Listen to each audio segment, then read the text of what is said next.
જો માંસ ખાવું એ હિંસા છે તો પછી શાકભાજી ખાવા એ પણ હિંસા નહીં કહેવાય?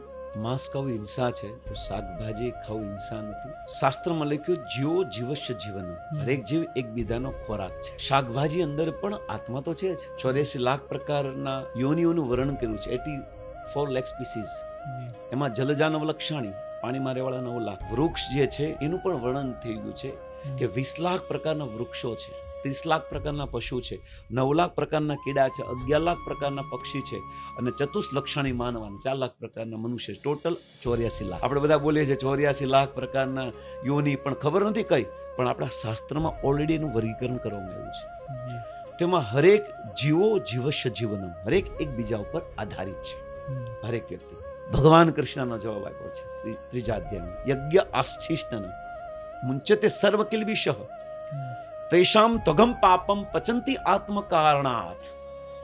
તો જે પણ મનુષ્ય માટે બનાવેલો જે શુદ્ધ આહાર છે, આ આહારમાં થોડા થોડા કર્મનું બંધન છે, થોડા થોડા પાપ છે, પણ એ આહારને જો ભગવાનને ઓફર કરવામાં આવે, ભગવાનને અર્પણ કરવામાં આવે, તો ભગવાન એ બધા પાપને લઈ લે છે અને પ્રસાદના રૂપમાં પાછું અર્પણ કરે છે. આ ગીતામાં ભગવાનનું કીધેલું છે. યજ્ઞ આસ્થિષ્ટન મુંચતે સર્વ કિલ્બિષ, કિલ્બિષ અને પાપ. એમાં રહેલા હરેક પાપ કિલ્બિષ નષ્ટ થઈ જાય છે. કેના કારણે? ભગવાનને ઓફર કરવાથી.